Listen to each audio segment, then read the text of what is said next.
자, 여러분들과 함께 고린도전서 7장에 대해서 살펴보도록 하겠습니다. 고린도전서 7장은 그렇게 해석하기가 쉬운 장은 아닙니다. 또한 한국교회 성도들이 상당히 많이 이렇게 오해하고 있는, 그래서 잘못 적용하고 있는 장 중에 하나가 바로 이 고린도전서 7장이라고 말을 할 수가 있습니다. 이 고린도전서 7장을 우리가 살펴보기 전에 먼저 우리가 이런 질문을 한번 던져봐야 됩니다. 고린도전서 7장은 모든 사람들에게 적용되어야 될 어떤 보편적인 진리인가, 아니면 고린도 교회 상황, 그 특수한 상황에서 나온 사도 바울의 가르침인가, 우리가 이것을 먼저 살펴볼 필요가 있는 것입니다. 거기에 대해서 우리가 적용점도 완전히 달라지게 되는 것이죠. 예를 들어서 지금 이 코로나19 바이러스가 이렇게 세상에 창궐한 시대에 만약 저희 교회에서 당분간 오프라인이 아니라 온라인으로 예배드리기로 어떤 결정을 했다고 생각해 보십시오. 그러면서 제가 이제 카톡으로 우리 성도들에게 어떤 메시지를 전하기를, 당분간 저희 교회에서는 오프라인보다는 온라인으로 예배를 드리겠습니다. 그것이 지금 여러 가지 상황상 고려해 봤을 때 이것이 더 유익이 있다고 생각하기 때문에 지금 온라인으로 예배 드리고자 하오니, 성도들은 주일날 교회에 직접 오지 마시고 다 어떤 그 온라인으로 예배에 참여해 주시기 바랍니다. 어떤 이런 카톡의 메시지를 전했는데 100년 이후에 어떤 그 신앙인들이, 믿음의 사람들이 저의 카톡을 보고서 100년 전에 전 목사가 말하기를 오프라인보다는 온라인 예배가 더 유익이 있다고 하더라. 그런 관점에서 봤을 때 오늘날 뭐 우리도 온라인으로 예배 드리는 게 맞지 않느냐, 이렇게 적용을 한다면 그것은 정말 엉뚱한 적용이죠. 왜냐하면 지금 이 시대 상황을 전혀 고려하지 않았기 때문에. 그런 어떤 메시지가 나오게 된 배경은 특수한 상황에서 어떤 그 오프라인이 아니라 온라인 예배를 드리자라고 말한 것이지, 어떤 모든 시대에 일반적으로 적용될 수 있는 메시지가 아니었는데, 그런 것을 간과하게 되어지면 전혀 엉뚱한 해석이 될 수 있는 것입니다. 고린도전서 7장도 마찬가지입니다. 고린도전서 7장은 그냥 어떤 시대에도 쉽게 적용되어질 수 있는 그런 말씀이 아니라, 이 고린도 지역 그 당시에 어떤 특수한 상황 속에서 메시지를 전한 것이기 때문에 우리가 먼저 그 상황이 어떤 상황이었는지를 살피고, 그렇기 때문에 그것이 어떤 의미였는지를 살핀 다음에, 그렇다면 그것이 오늘날 우리에게는 어떻게 적용되어질 수 있는가를 고민하는 것이 맞는 것입니다. 우리가 고린도전서 7장의 배경을 알기 위해서는 7장 1절이 정말 중요한 키가 됩니다. 7장 1절에 보면 너희가 쓴 문제에 대하여 말하면 남자가 여자를 가까이 아미함이 좋으나 라고 표현되어 있습니다. 이 표현을 이해하는 것이 이 7장 전체의 어떤 그 해석의 키라고 말할 수가 있습니다. 너희가 쓴 문제에 대하여 라고 이야기해서, 고린도 교회 성도들이 지금 사도 바울에게 어떤 고린도 교회 안에 일어나고 있던 이슈, 문제에 대해서 질문을 했다는 것을 알 수가 있습니다. 그래서 사도 바울의 대답을 요구하는 질문을 한 거죠. 그 질문이 바로 남자가 여자를 가까이 아니하는 것이 좋습니까? 라고 질문한 것입니다. 이런 고린도 교회가 이런 질문을 하게 된 이유가 무엇인가 하면, 고린도 지역은요, 이 영지주의, 그러면서 이 이원론이 지배하고 있었습니다. 그 이원론이라고 하는 것은 영은 선하고 육은 악하다라는 개념이었죠. 어떤 그런 개념들 때문에 우리가 지난 시간에 살펴봤지만 육적으로 타락하는 일이 일어났습니다. 성적으로 타락하면서 뭐 영만 선하고 육은 악하기 때문에 육은 마음대로 해도 된다, 이렇게 하면서 성적인 문란이 일어나고, 그래서 창녀들과 함부로 어떤 결합하는 그런 성적인 어떤 문제들이 나타나던 것이 고린도 교회였습니다. 그렇게 어떤 교회 안의 성도들조차도 어떤 성적인 문제에서 절제가 되지 않고 어떤 육을 함부로 이렇게 대하고 있을 때에, 그때에 이 반대급부로 이 고린도 교회 성도들 가운데 금욕주의자들이 나타나게 된 거죠. 그 사람들은 이렇게 성적으로 문란할 수가 있느냐, 성도라고 하는 사람들이 이렇게 남자와 여자가 성적으로 문란하게 행할 수 있느냐라고 이야기하면서, 남자가 여자를 가까이 하지 않는 것이 차라리 나은 것이다 라고 이야기했는데, 여기서 남자와 여자라는 것이 그냥 단순히 남자 여자가 아니라 남편과 아내를 말하는 거거든요. 그러니까 심지어 이 금욕주의자들 입장에서는 이렇게 성적으로 문란한 시대에는 남편과 아내도 성관계를 해서는 안 된다. 부부 간에 성관계를 해서는 안 된다. 이런 식의 어떤 극단적인 논의까지 가게 된 것입니다. 그러면서 사도 바울에게 "이렇게 하는 것이 맞냐?"라고 질문한 것이고, 이에 대해서 사도 바울이 2 절부터 7 절까지 보시면 "음행을 피하기 위하여 남자마다 자기 아내를 두고 여자마다 자기 남편을 두라."라고 이야기를 하고 있습니다. 여러분, 우리가 결혼 생활에 있어서 성관계만을 위해서, 음행을 피하기 위해서만 결혼하는 것이 아니잖아요. 그죠? 그럼에도 불구하고 사도 바울이 지금 이런 이야기, 이 결혼에 대해서 이야기를 하면서 음행을 피하기 위해서 결혼을 하라라고 말하는 것은 1 절에 대한 대답인 거예요. 그러니까 보편적인 어떤 결혼에 대한 대답으로서 지금 이런 말을 하는 것이 아니라, 지금 이 고린도 교회 성도들이 특수하게 질문한, 결혼을 한 사람들임에도 불구하고 성관계를 하지 않는 것이 맞지 않습니까? 라고 질문한 것에 대한 대답으로 음행을 피하기 위하여 남자마다 자기 아내를 두고 여자마다 자기 남편을 두라 라고 대답한 것이지, 이것이 보편적으로 그냥 모든 사람에게 적용될 말이 아니라는 것입니다. 단순히 그냥 결혼이 어떤 음행을 피하기 위한 그런 목적으로 결혼하라, 그런 이야기가 아니라는 거죠. 그러면서 지금 3 절부터 7 절까지 이야기는 결국은 우리가 어떤 절제하지 못해서, 그래서 사탄이 우리를 시험할 수 있고, 그 시험을 통해서 우리가 성적인 문제에 넘어질 수 있기 때문에 부부 간에 반드시 합방을 해야 되고, 그리고 어떤 이 성적인 관계가 굉장히 중요하다. 이 성적인 행위가 굉장히 중요하다라고 지금 사도 바울이 부부 간의 어떤 성행위에 대해서 적극적으로 옹호하면서 주장하고 있는 내용이 바로 이 3 절부터 7 절까지의 내용이라고 보시면 됩니다.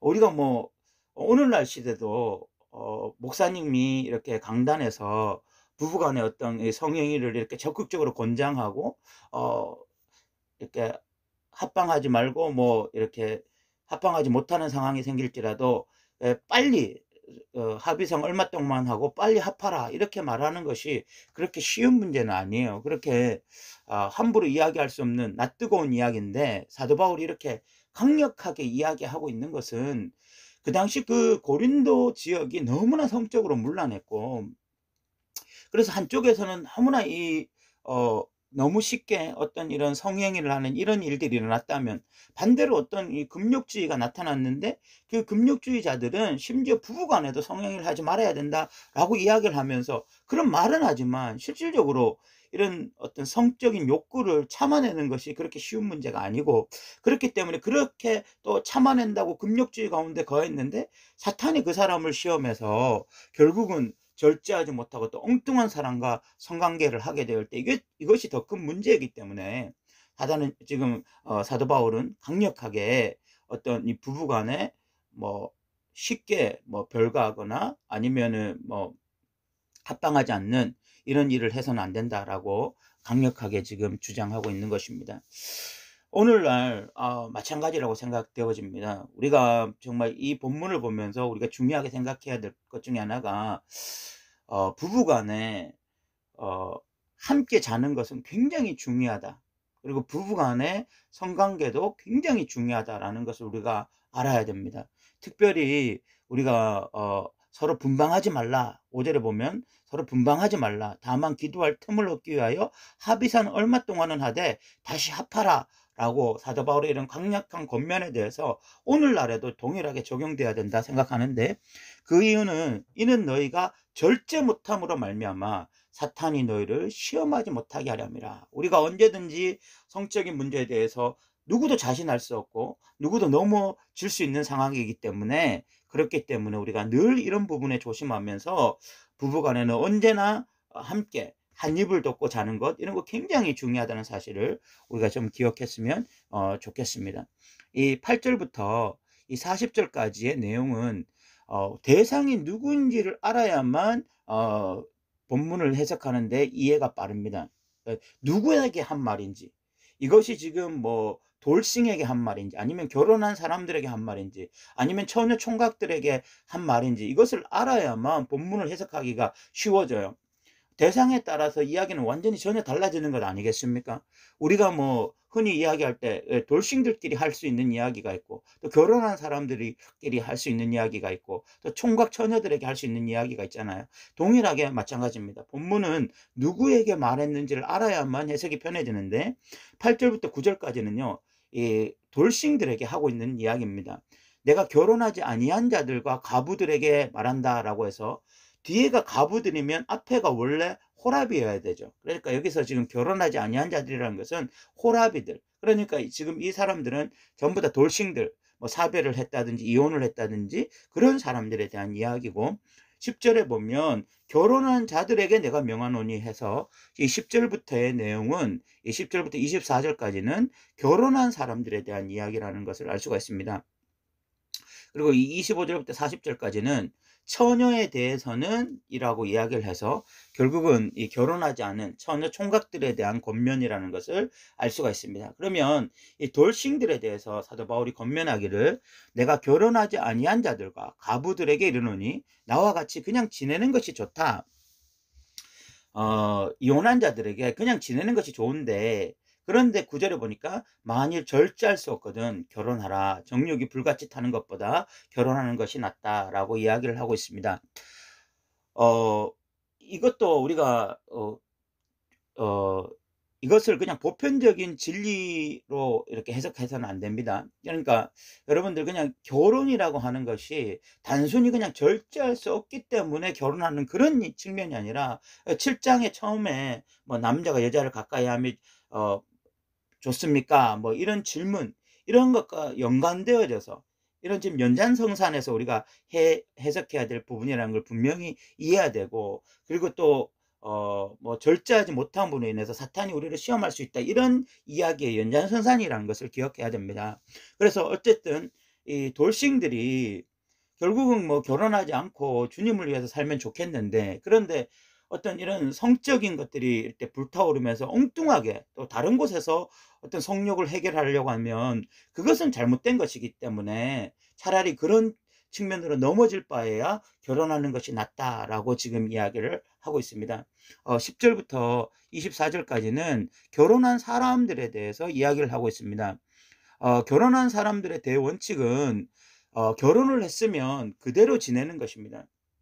갈라지지 말고 이혼하지 않고 그렇게 계속해서 지내는 것이 좋은데, 그런데 우리가 믿지 않는 자들, 뭐 믿지 않는 남편이나 믿지 않는 아내와 살다가 헤어질 수도 있다라고 사도 바울은 이야기하고 있습니다. 15절에 보면, 혹 믿지 않는 자가 갈리거든 갈리게 하라.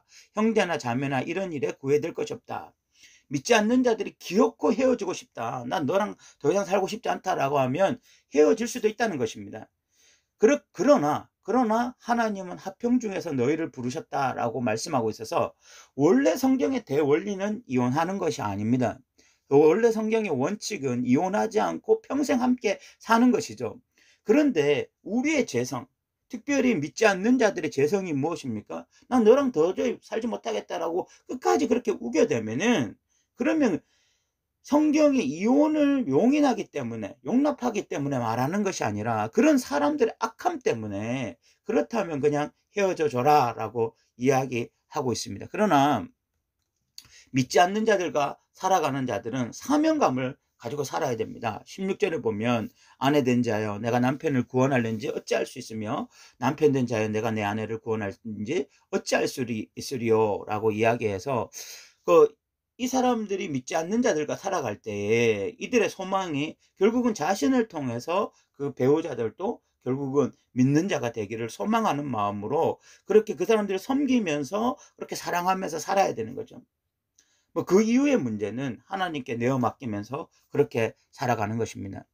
25절부터 해서 40절까지는 이 처녀 총각에 대해서 이야기하고 있는데, 사도 바울은 이런 말씀을 하고 있습니다. 26절에 보면, 내 생각에는 이것이 좋으니 곧 임박한 환난으로 말미암아 사람이 그냥 지내는 것이 좋다라고 이야기를 하고 있습니다. 처녀 총각들에게 결혼하지 않는 것이 낫겠다라고 지금 이야기를 하고 있습니다.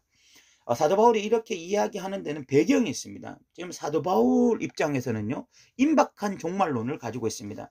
사도 바울은 본인이 살아 있을 때에 다시 주님이 재림하실 것이다 라는 기대를 가지고 있었습니다.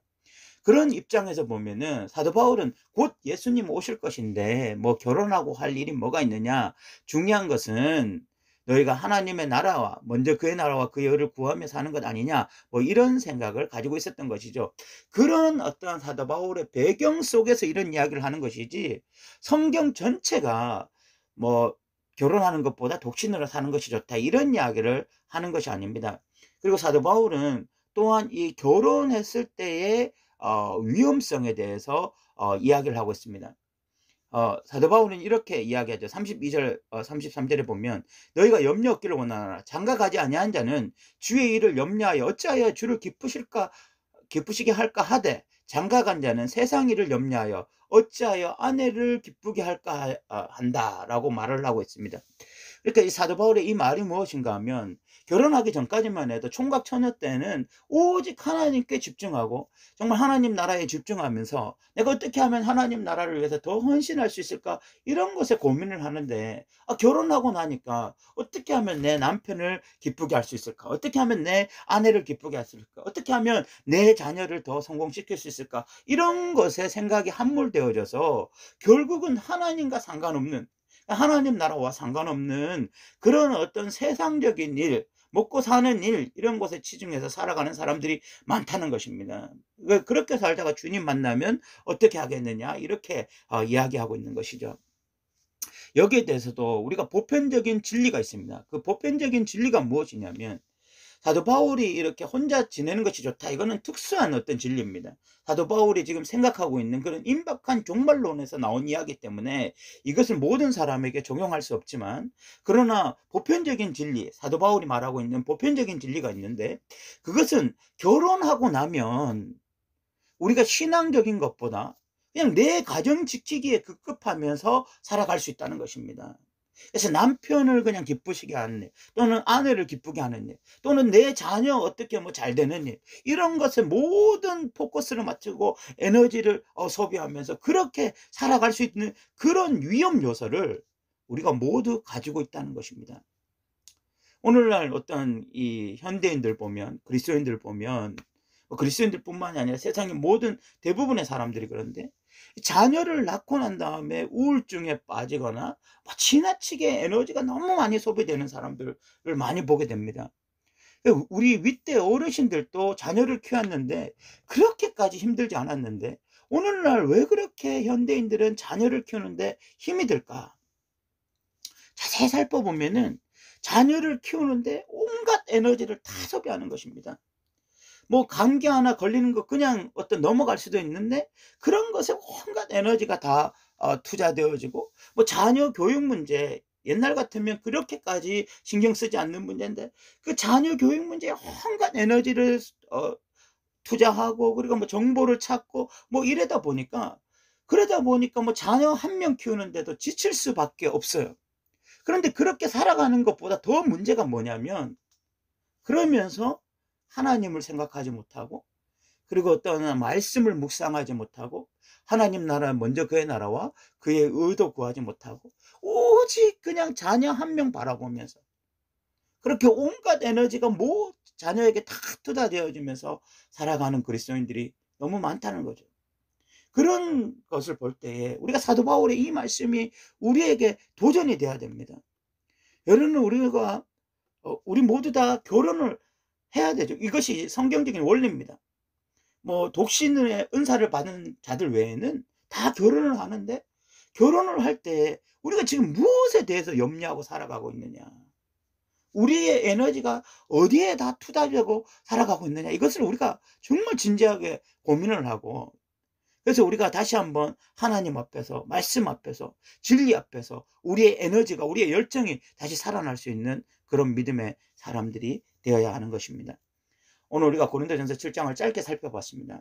고린도전서 7장은 한국교회 성도들이 읽으면서 상당히 많이 오해하고 있는 본문입니다. 그 이유는 본문이 쓰여질 때의 상황과 정황을 이해하지 못하기 때문에 그렇습니다. 이 7장은 고린도 교회 성도들의 질문에 대한 사도 바울의 답입니다.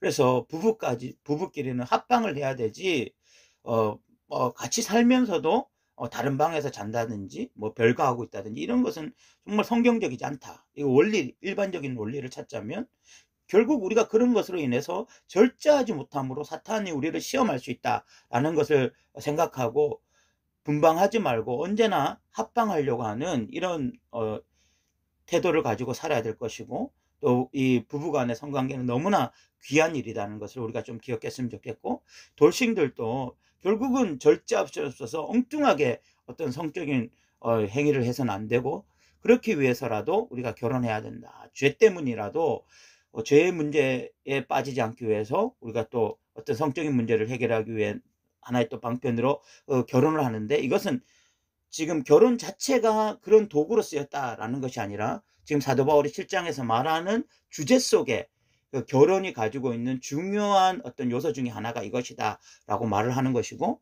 또 결혼한 자들에 대해서 또 이 믿지 않는 자들과의 결혼 생활은 어떻게 할지에 대한 사도 바울의 지침도 있었고, 또 이 처녀 총각들에 대해서 이야기하면서 결국은 오늘날 우리에게 보편적으로 적용이 되어야 된다면, 결혼해서 우리가 남편이 생기고 아내가 생기고 자녀가 생긴다 할지라도 정말 우리의 어떤 관심 이런 것이 여전히 하나님이 되어지고 하나님 나라가 되어야 되겠다. 우리가 이런 생각을 할 수 있어야 되겠습니다. 오늘도 들어주셔서 감사합니다.